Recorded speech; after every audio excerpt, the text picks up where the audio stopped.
Hey there, you're listening to the Girls Talking Life podcast, and I'm your host, Johanna. If you're like me, you love time with friends. I always leave feeling encouraged, inspired to try something different, or I've learned something new. So why not continue to grow even when we can't be with our girlfriends? We're not made to do life on our own. So in each episode of this show, I'll bring you a girl and her story to give you refreshing ideas to stir your soul. Let's walk this road together. Are you ready to talk life? Courtney Bowden joins me on the show today. Courtney lives in Central Ohio with her husband, Dustin, and their 3 adorable kiddos. She and I chat about being a full-time working mama, how she went from fashion to marketing, and what it's like to work with your husband for almost a decade.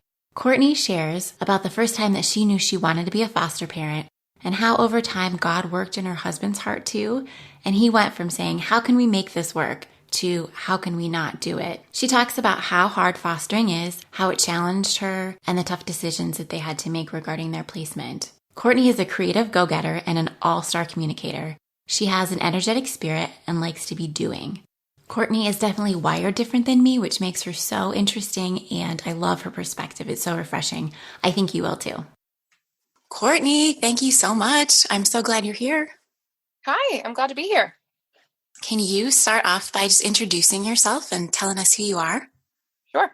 I am Courtney Bowden, and oh gosh, I was going to try to resist making the I like long walks on the beach joke, but I just trying to think of how to introduce myself. It's like strange to do, but I am a mom of 3.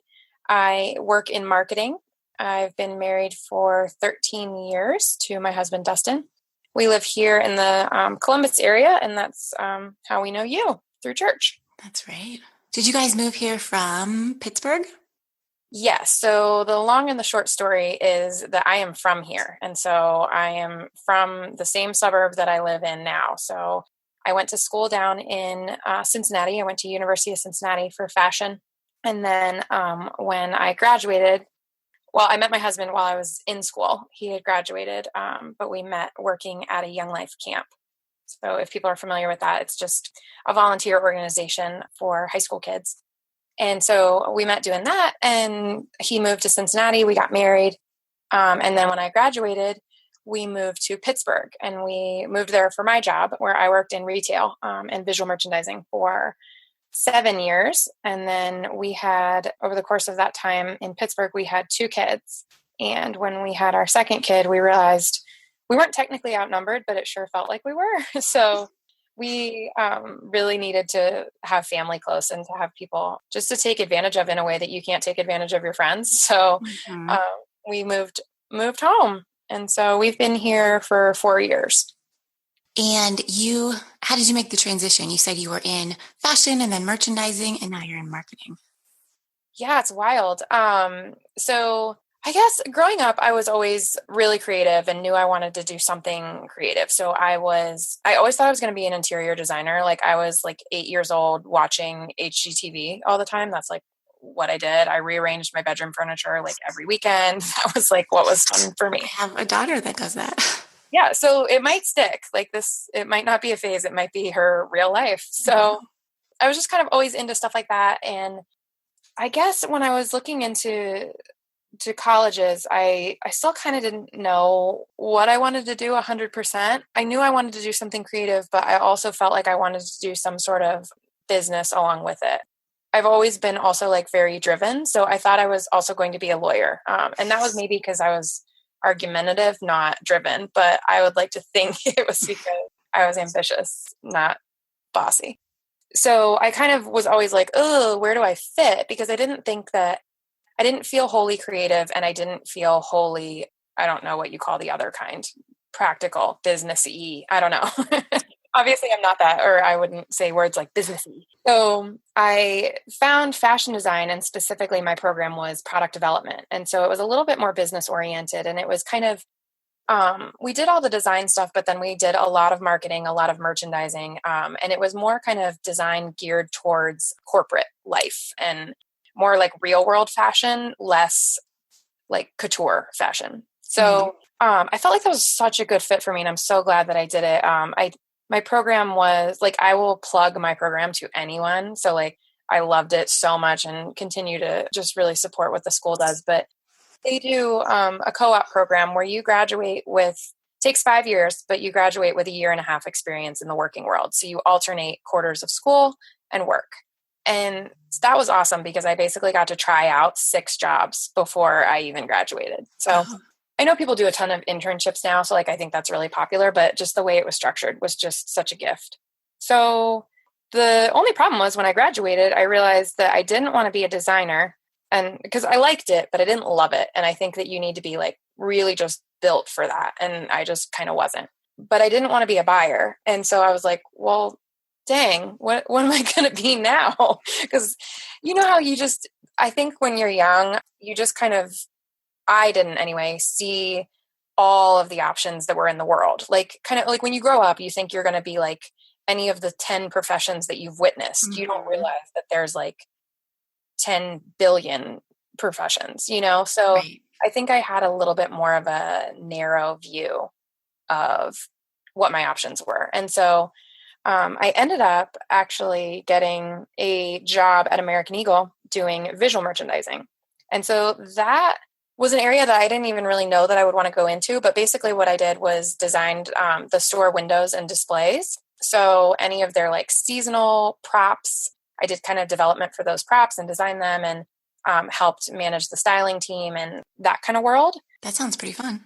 Oh my gosh, it was so fun. It's the hardest work. So I have nothing but respect for people that work in retail because it is a hard, hard job. It's just it's long hours, it's demanding, it's very reactionary. So you just always have to be ready. And specifically, my job was, there was a lot of pressure to have ideas all the time. Part of that was great because that's what creative people do. And I loved it. But part of that wears on you to like go to sleep at night thinking, if I don't come up with the idea tomorrow, there is nothing. So it's been kind of nice now, the transition. When we moved home, Columbus is like the biggest retail mecca outside of like New York, you know, so surprisingly so. Like there's just a ton of stuff here that people don't always know that. So I guess I kind of thought like, oh, well, we'll move back here and I can just do retail. And I knew I could maybe fall back on that, but I wanted to try something different to say like, yeah, that'll always kind of be an option. And not to take it for granted, but I theoretically could do that. But I really wanted to do something different. And so I swung the pendulum into the opposite end and decided, okay, well, I've been used to in-store environment and I've been used to being the retailer. What if I go to the opposite end and I go to an agency where my clients would be brands? And what if I go to the digital side? So I had no experience with website and social and all of that stuff. And so I basically got a job doing the opposite of what I had ever done. But I really love it. And like I said, I've been there 4 years now. It's certainly evolved over time, but the bottom line of what I do is I do client service. So I basically talk for a living is what I normally say. Which clearly you are fantastic at. Oh gosh, overkill sometimes, but I get to communicate with our clients, figure out what they need, what they want, and then set them up with teams of just the most talented humans I've ever met to make those dreams happen. So that's what I do. Okay, thank you. For a while, or for quite a while, I think, your husband also worked there, right? With you? Yeah, we actually, it's funny, we work together. Everybody always thinks that we met at work because like when they meet us, they're like, we're already like a package deal. But not the case. But we worked together at American Eagle for probably 5 years, I think. So I like to brag that I keep getting him jobs because I worked there first and then kind of brought him in. And then he did his own thing for a little while. And then when we moved to Columbus, not right away, but again, I worked for my company for about a year and then eventually kind of got him the job there. So we've worked together. I think we worked together maybe for like 3 years while we were here. So almost a decade of working experience between the two, but I love it. I miss it now because he's been gone a few months, but he's at another job that he really likes and is the right fit for him. So I'm happy for him, but I miss my carpool buddy. I would think so. I think that was really nice. You could have a date in the car on the way to work.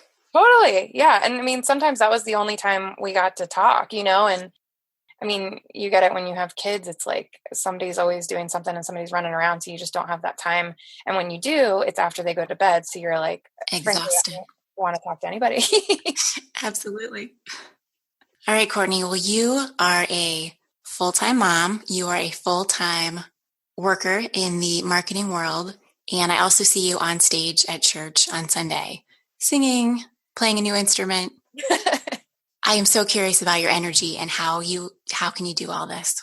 Oh, I certainly don't have any more energy than anybody else. I just like to do things though. Like I'm just wired that way.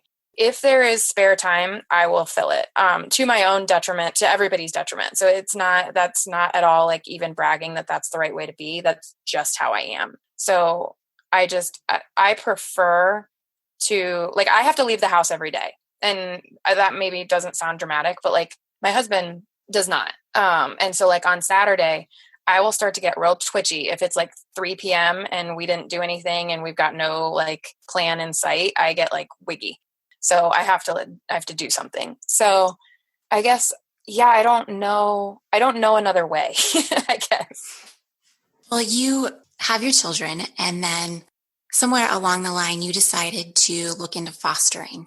Yes. So I think that there's the story that I tell, and it's not that that version isn't true, but then there's always just like the story under that story, right? So, and I think that there's truth in all of it. So I'll say kind of the main story, or kind of the arc of how we got into it, is very much true. And that is, there was a little girl when we were still living in Pittsburgh.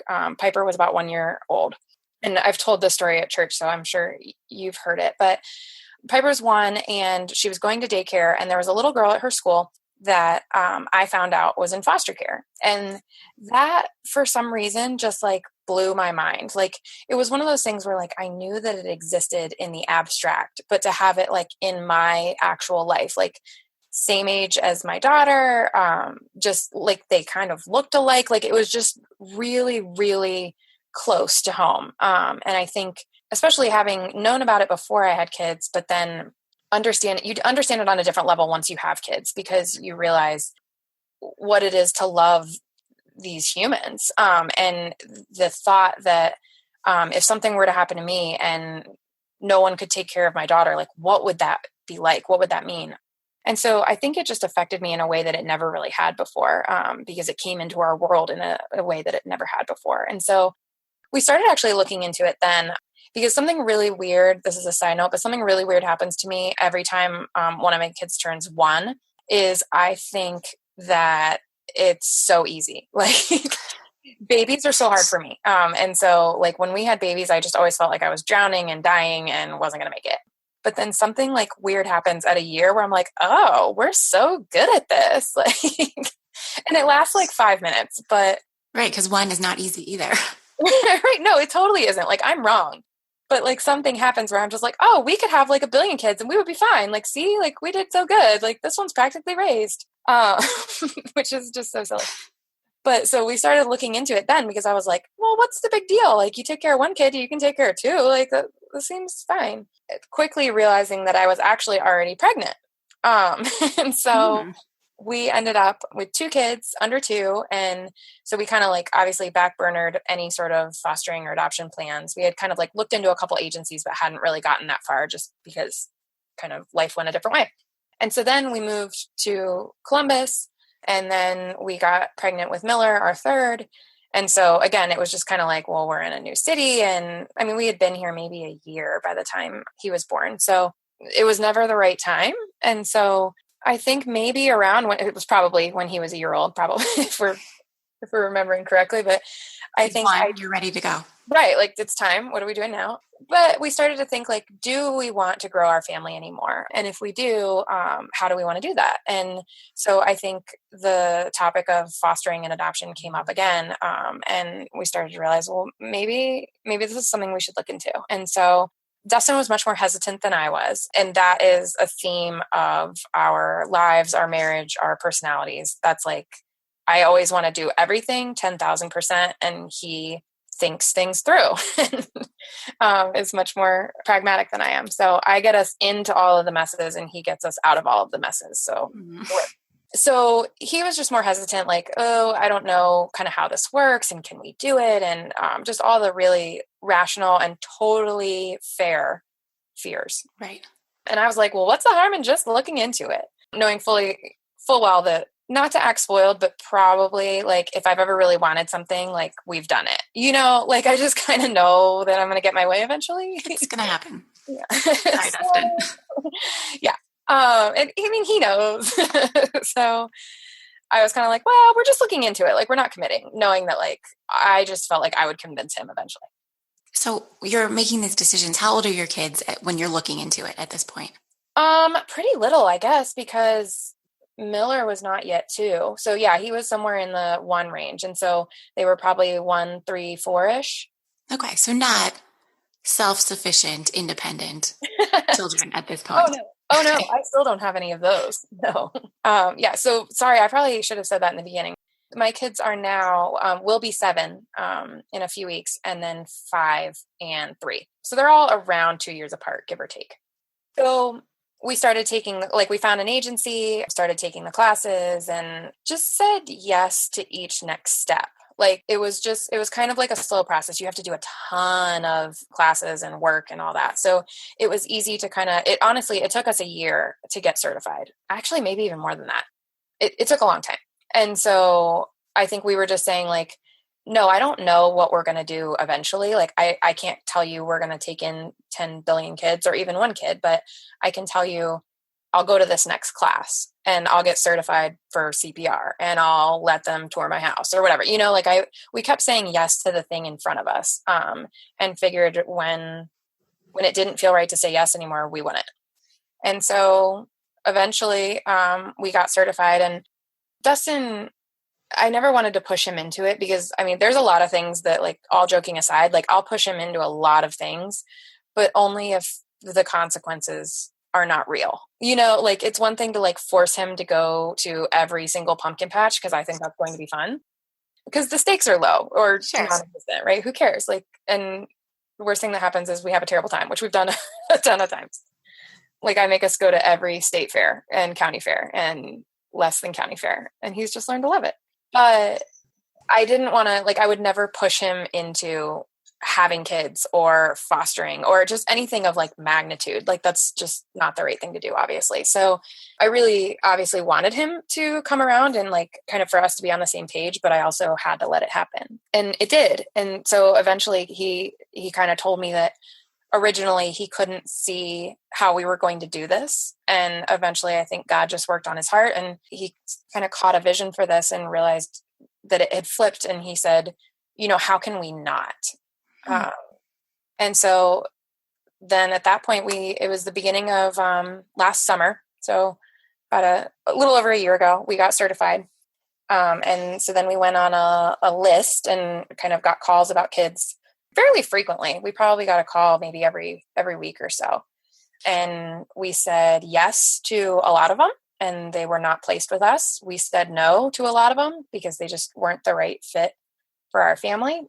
And eventually we got a call on October 13th of last year about 2 little girls. And so that was our first long-term placement. We've done, before the girls and after the girls, we've done what's called respite. And it works different in every state and blah, blah, blah. But the way that it works here is that just means you take foster kids for a little bit while they're with another family, just to give their foster family a break.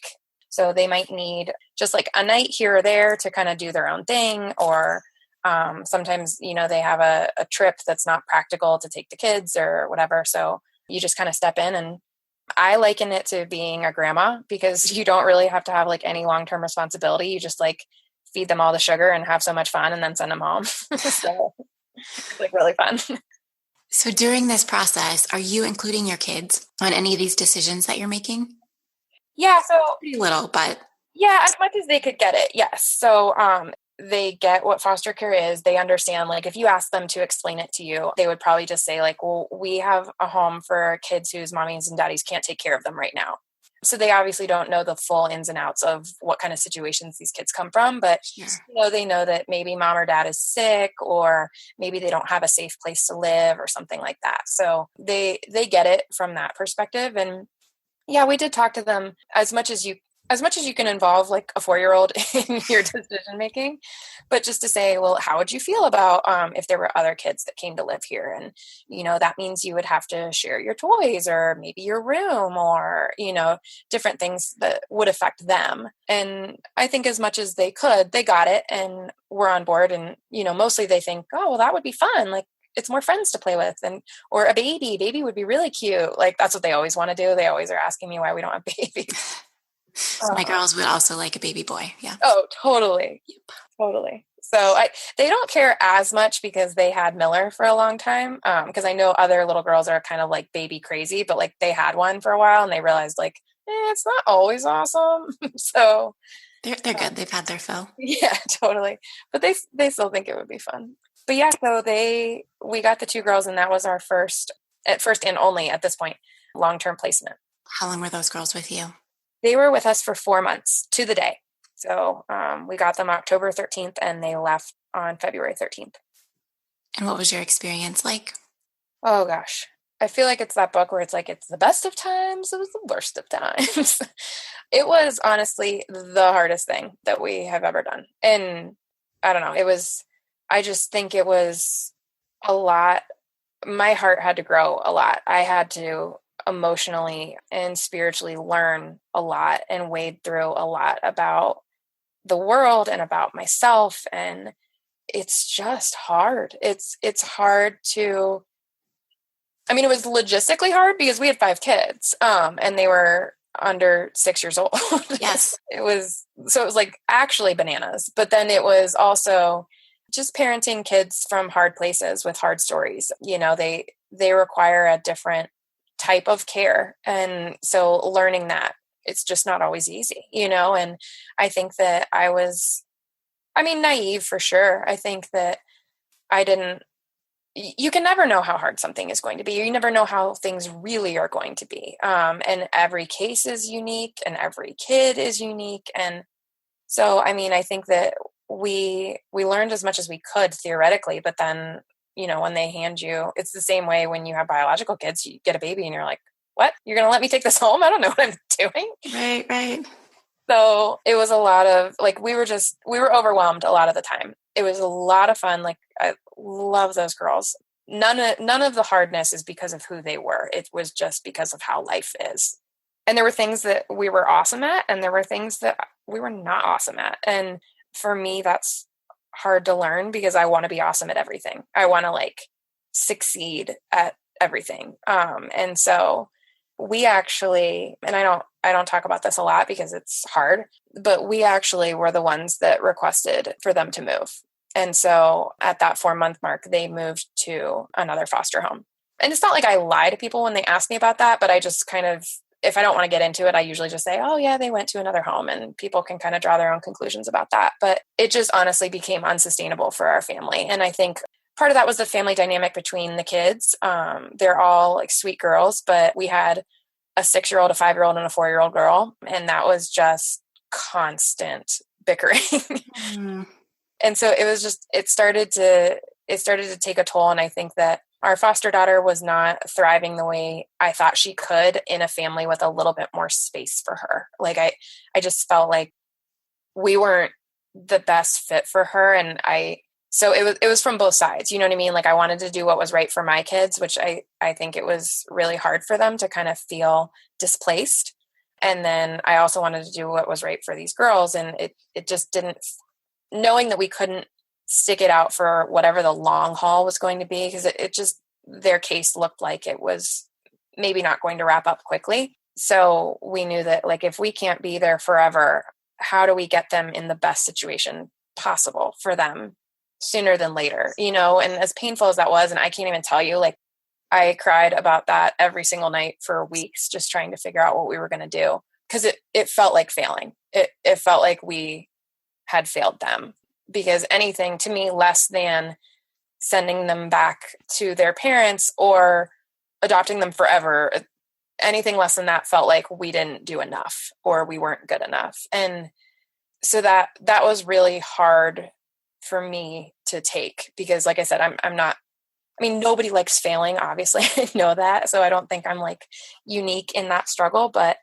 at the same point, I it's just it's especially hard for me because I take it very personal and I take it very much on me that I should have been better. And so that was a lot for me to work through, to say that, to come to terms with like that's not failure. That's not what that is. And so I talked to a few foster moms now, and I may be getting like a reputation as that girl in my agency that will kind of talk to you if you are, it's called disrupting a placement. So if you're choosing to end it.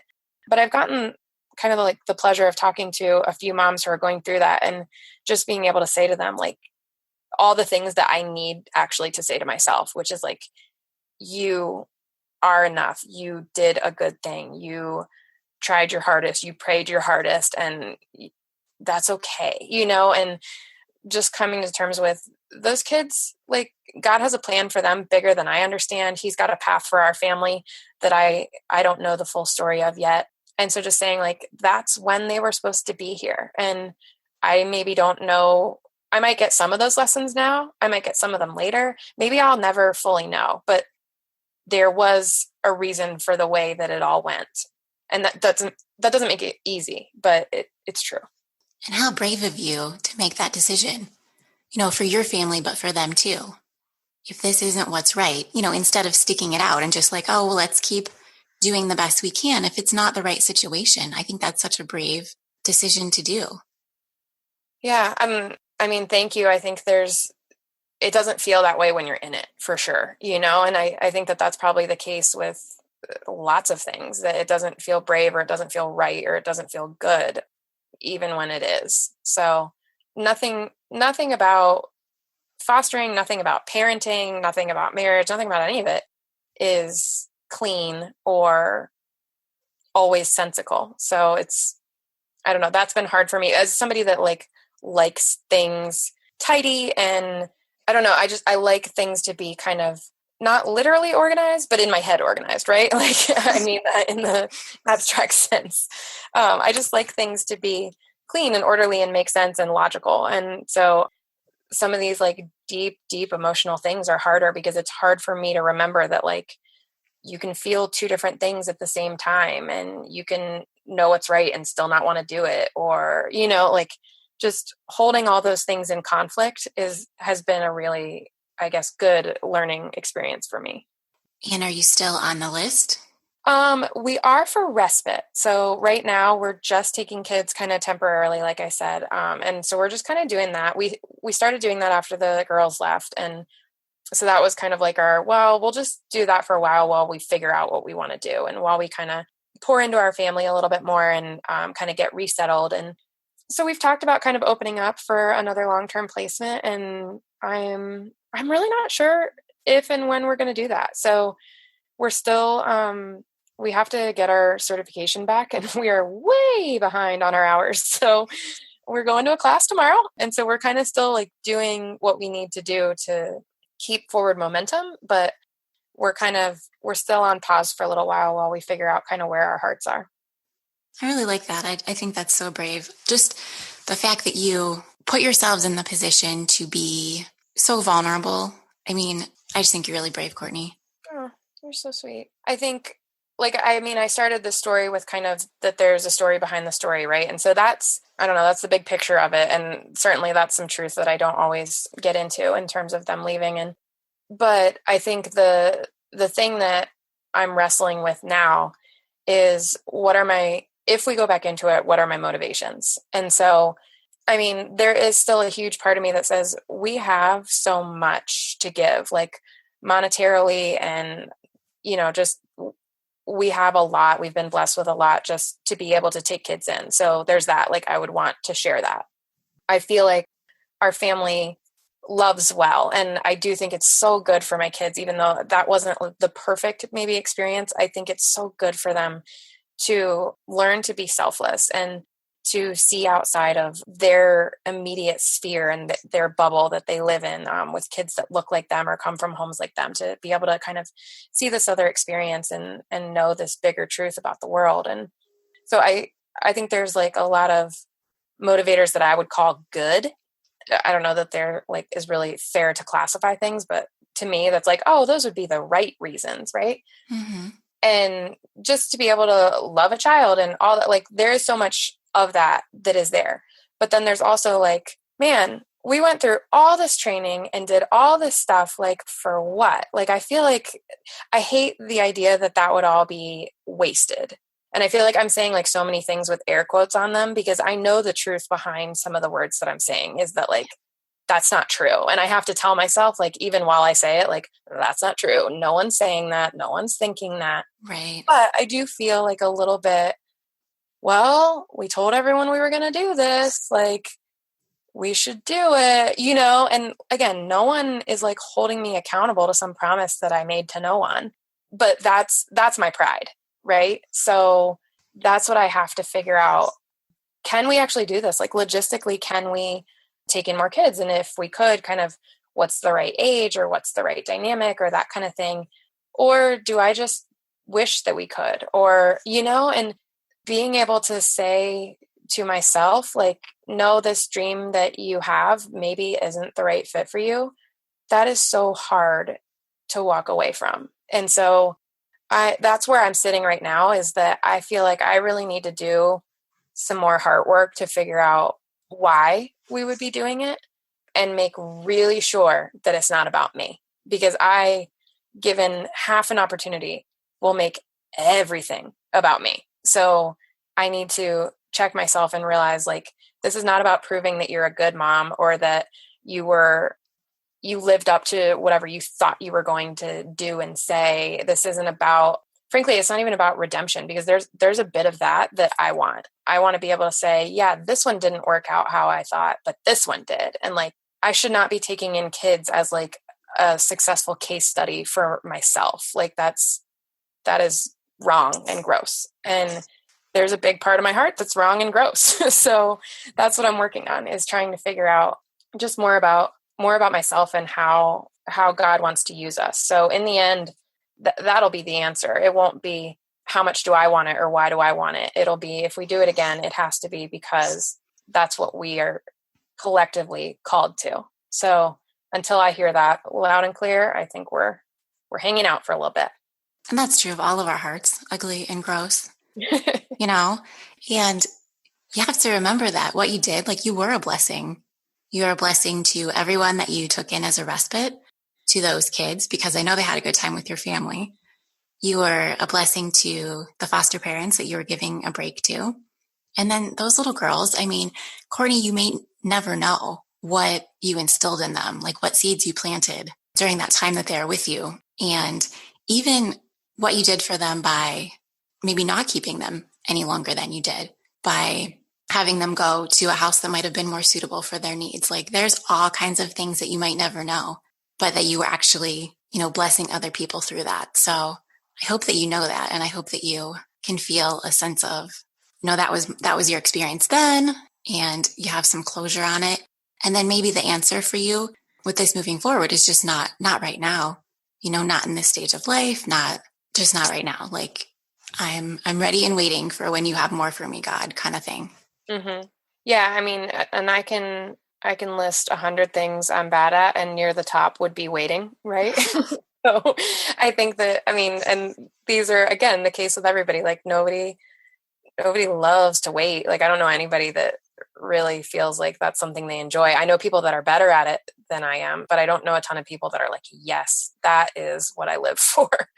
So I know that I'm not alone in that struggle either. But I mean, I would always rather go. Like, given the choice between like figuring it all out or getting started, I want to get started. And so I have to learn that that's not always the right thing to do, especially when there's other people involved.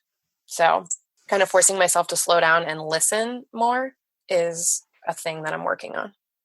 I want to shift gears just a little bit and talk about you and your life on the internet. You have a blog.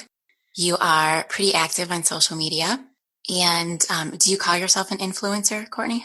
Oh my gosh, no, I would never do that. And if I ever say that out loud, just check me. That is unacceptable.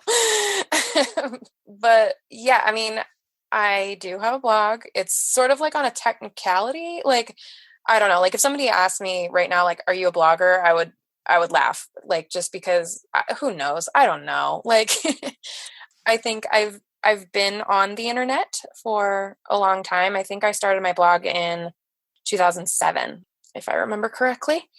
I'm getting old, so it's hard to count, but so it's been a while. It's been a while, yeah. It's been some sort of 10-year extravaganza. So that's how much you can tell I'm not wrapped up into it.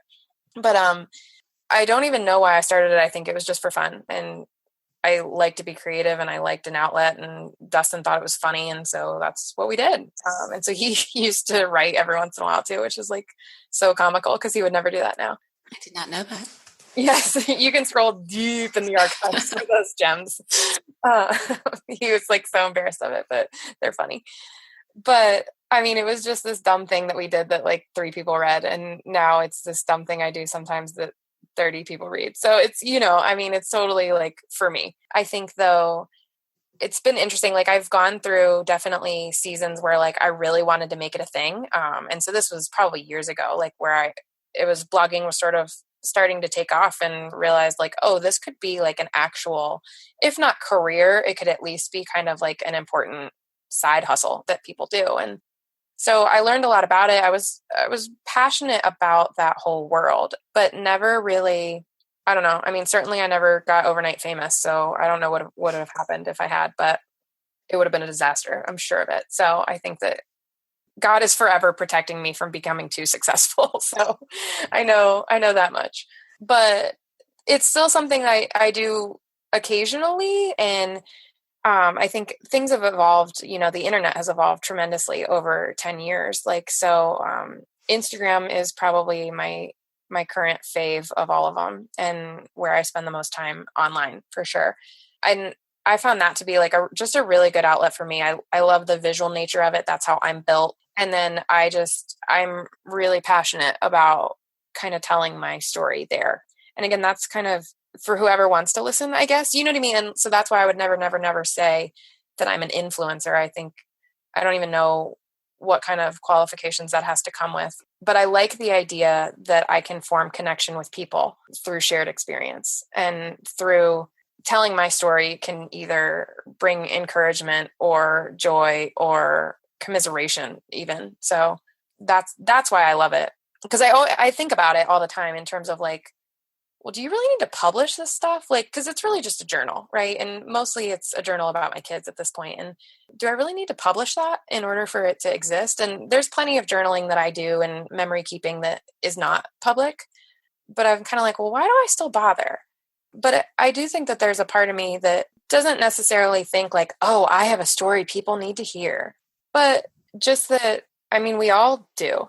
We all have truth that people can relate to. And I really love that connection that you can have with people through like a really weird internet world.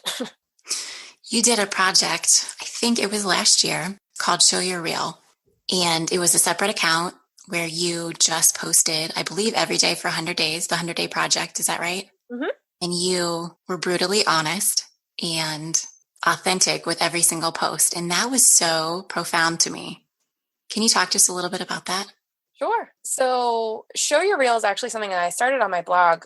I don't know how many years ago, several. And I had a blog series where people would guest post, and it all started, and I had at least one of my kids, and I was just kind of like, ugh, I was kind of frustrated with kind of the inauthenticity that is so rampant in the world, right? And you never really know what somebody's going through, and to be able to get like a little peek into what people are really feeling or what their lives are really like, I just loved that idea. And so having women share whatever their real was, and sometimes that was really deep stuff about like struggles they were having, and sometimes it was just like, hey man, I don't get all the laundry done either, don't worry about it. It just kind of like creating a safe place to be vulnerable. So did that for a while, and then I also kind of like wrote my own post just on the topic, and I sort of just anytime I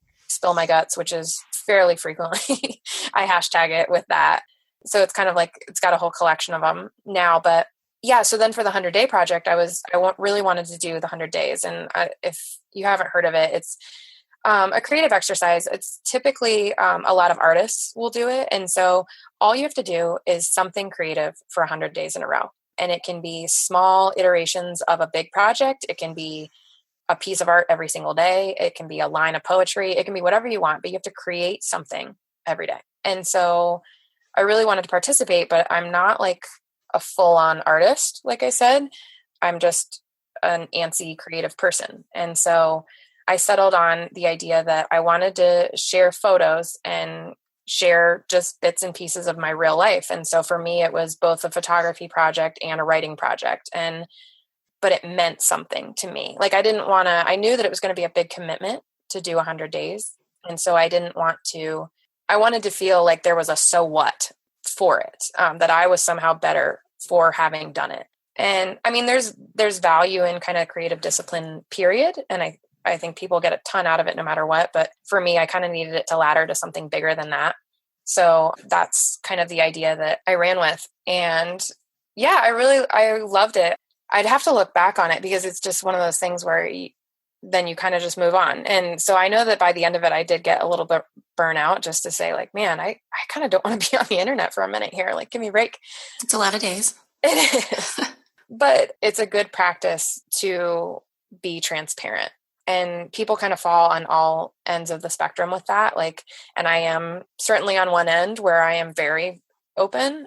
Again, maybe too much so sometimes, but I think it was a good exercise for me to continue to grow that and look for honesty, but also look for meaning and perspective.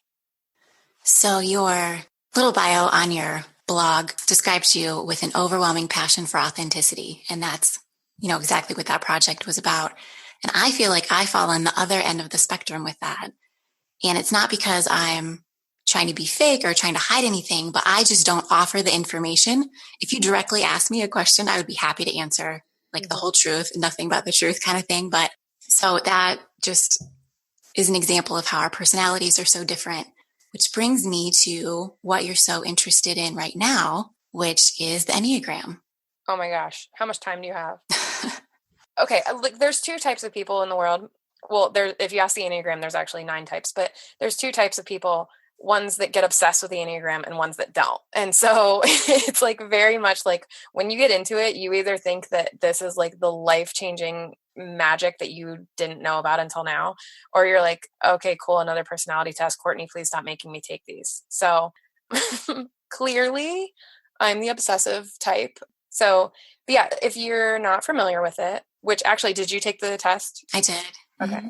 So it's a way of, I'm going to mis-explain it. So like, I'm going to do the worst job here. I'm like a bad ambassador for this. It's a good thing they don't pay me, but it's basically a personality test, more or less. And then there's 9 types of people.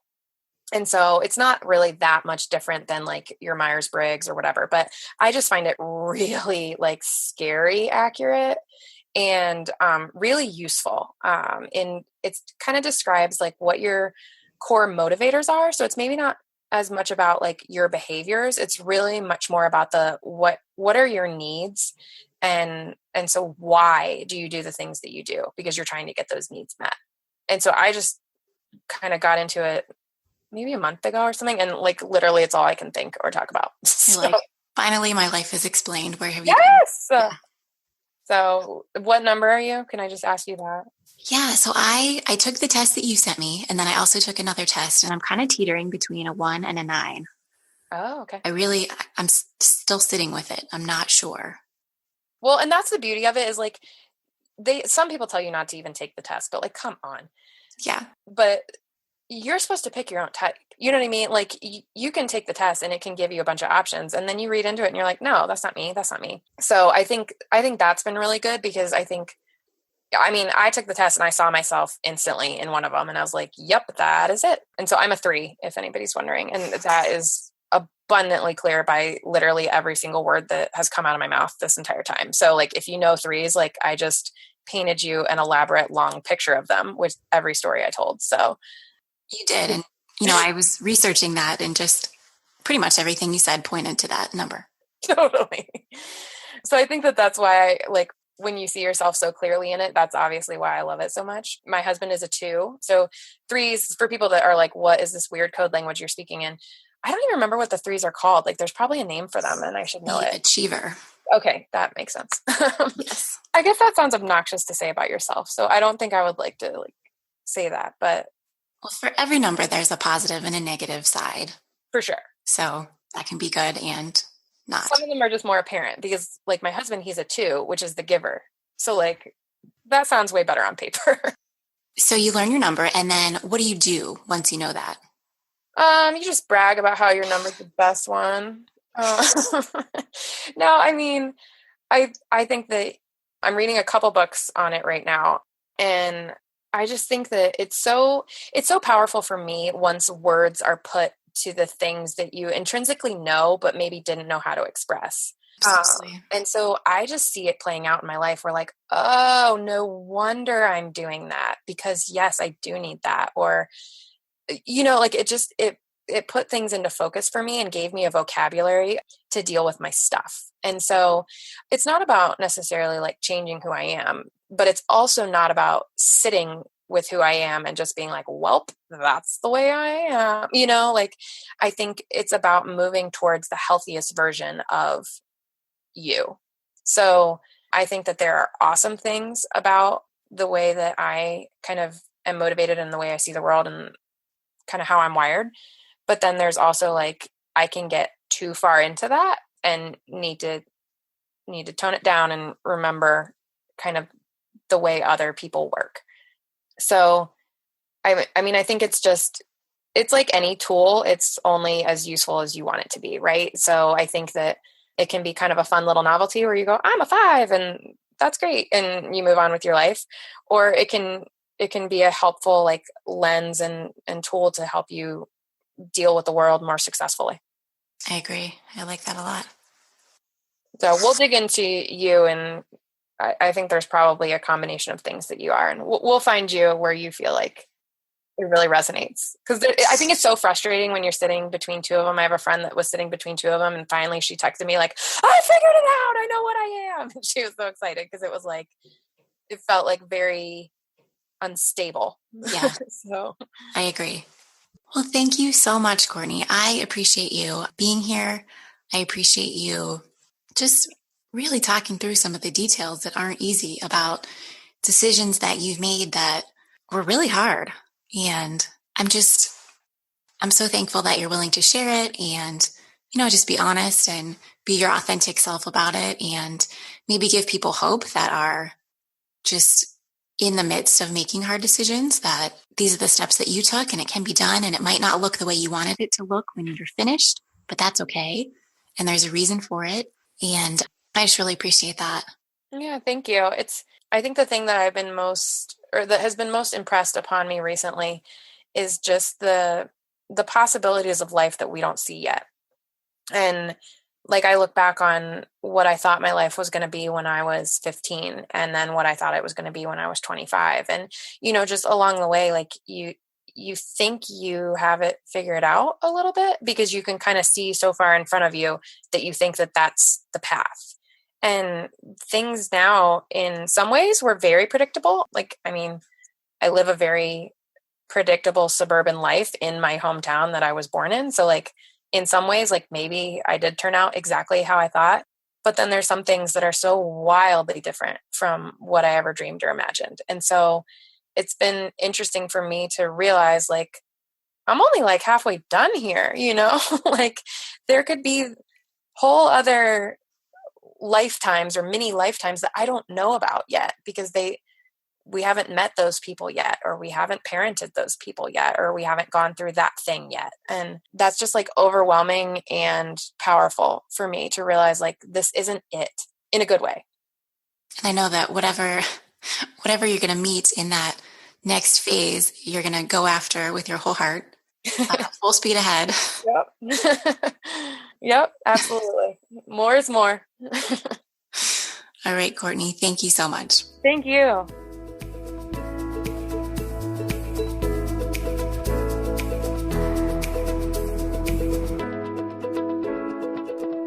I hope you enjoyed Courtney and I's conversation. You can connect with her on Instagram at Bowdenisms, Bowdenisms, and look for her past 100-day project at show_your_real.